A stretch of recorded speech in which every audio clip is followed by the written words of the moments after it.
Hello and welcome back to School Navigate.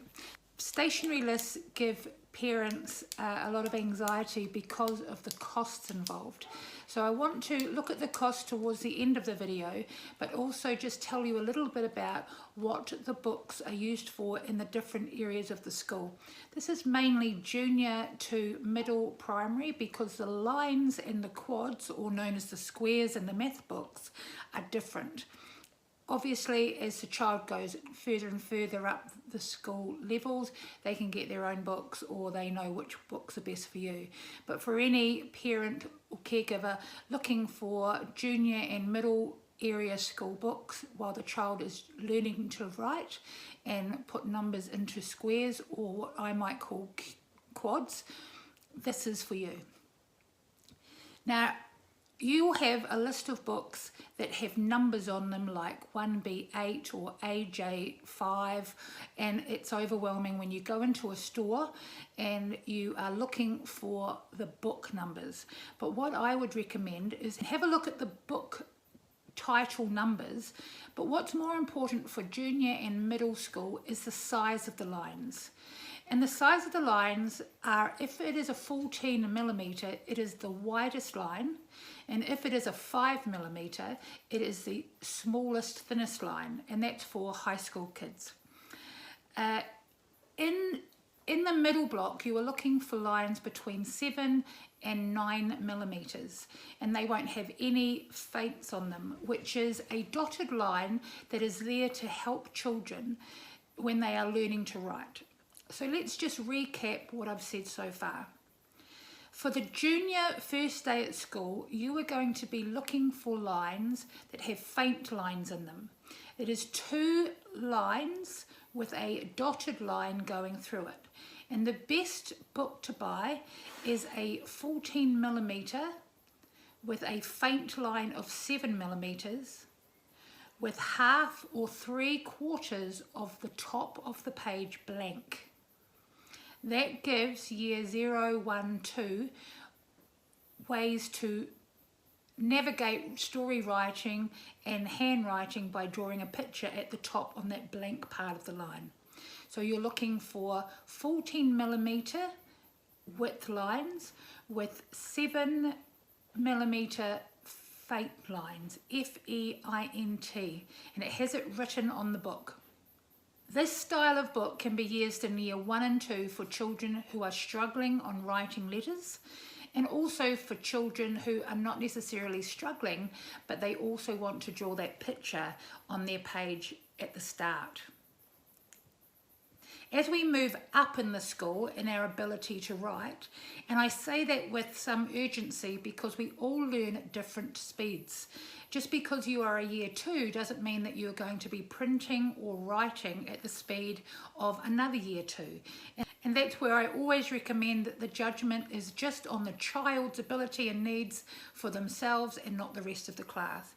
So as you go up the year levels, all that's changing is the size of the quad in the squares in a math book and the size of the width of the line in a writing book. And if you have got to buy 7 to 8 to 9 books, start with 2. Start going in and buying just a couple of the books, because you may find that your child jumps and they need a thinner line, or they may need to go sideways a little bit and get a thicker line with the faint markers on it. This is not uncommon that a child will digress or advance during the year. It is just, again, where they are at that moment for them personally. When your child is moving up in years and their ability is getting stronger and more capable of putting letters on lines and numbers in boxes, you may want the number of the millimeters to decrease. So instead of 14mm, you go down to a 10, 9, 8. And the box at high school goes down to a 5mm. So just to reiterate that, as the level and ability to put numbers in a quad or a square, and the child can write much more easily on a line, you want the number of the size of the line or the quad to decrease. So it goes from 14, 10, 9, 8 to 5. And at high school, a lot of children are not writing on a 5mm line. It's really important that you understand that these are just lines on a book. That's all they are. And sometimes the self-esteem issue will come into it when the child is writing in a book with a 14mm line and others in their class are writing in a book that is a 7 or a 9mm line. But that's up for them, their teacher, their parent, to show that understanding and tell them what this is about. It's not about keeping up with anyone else, it's about what they can do on that term in that book. And it may take a few weeks, it may take a few months, it may take a year, and you may have a pile of books that you got with a huge 14mm line and faint line with dots on it, and now you need a book with a 9mm line on it. So this is why the stationery list at the start of the year can be utterly overwhelming and sometimes not necessarily needed at that moment. When you have brought the stationery, you've got the pencils, the pens, and all the paraphernalia that goes with it. It isn't necessary to cover the books. Children love their books covered when they're in junior school. And by all means, on a wintry day, when you've got a bit of time on your hands, put a picture on it that children will love, put their photo, put their Christmas cards, whatever you like on there. But one of the tricks is that when we as teachers pile books, we are going to be putting it this way. And very rarely do we open the book now and lay them all out open, especially in junior classes, because they find that quite difficult. So when we lie them this way, you can see that if I take that out of zone, a whole 20, 30, 40 of these books, your child sees the one with their sticker on it, and then they go straight in and get their book. This can be a sticker, this can be a colour, this can be a photo, anything, just wrap it around the spine of the book. That's one wee tip that can help. It's very important that you get good pencils. You can always go to a store that gives you 10 pencils for $2, and by all means buy those if that's where you're at. It's a really good investment to get 2 HB pencils and a pencil sharpener, put their name on it, or put a hair tie on the We all know that out there are a stack of pencils and coloured felts that you can buy. I would always say invest in 2 very high quality pencils, HB pencils, and put a hair tie around them, put the colour that you use for your child on them, or put a sticker, the same sticker on them. A pencil from a good quality bookshop is going to give you much better quality and durability than buying 10 pencils from a shop for $2. This is because they have the lead inside the pencil is stronger and has more durability when they drop it or when they start eating it, and we all know some of the kids do that. So just invest in 2 very good pencils, put the sticker and put them in their pencil cases. And again, this is another good thing to buy their own pencil cases, because fingers will drop the pencils, they get lost, sometimes they get mistakenly taken, and this can drive your child a little bit crazy in the classroom. So invest in a couple of good pencils to keep them going. When you are looking for your school stationery and resources, there is a Kiwi-owned company that farms their own trees. So while in the making of those activity books, no additional trees were used. So that you keep that in mind. I know that the Stationery Warehouse and Wet Calls and Paper Plus all have them. So look out for them. You might like to get those books if the environment is on your radar. You also want to get at least 2 or 3 unruled books for sketching on, drawing on, spending some free time on, and I know a number of children take them out at lunchtime to keep themselves occupied. and so this is a really good investment.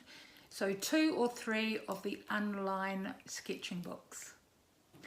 So to recap on the stationery resources needed for your child starting school is 1 or 2 books in each area of the school, wider lines for children who are younger or unable to necessarily write on the line, and thinner line for older children. Get a pencil case that is quite fancy. Younger children love these. Plainer if they're older, so they can put all their paraphernalia on the front. You need a couple of pencils, your coloured pens, red, blue, black. Some schools use green. I would advise that you buy a short ruler so that they can place it into their pencil case.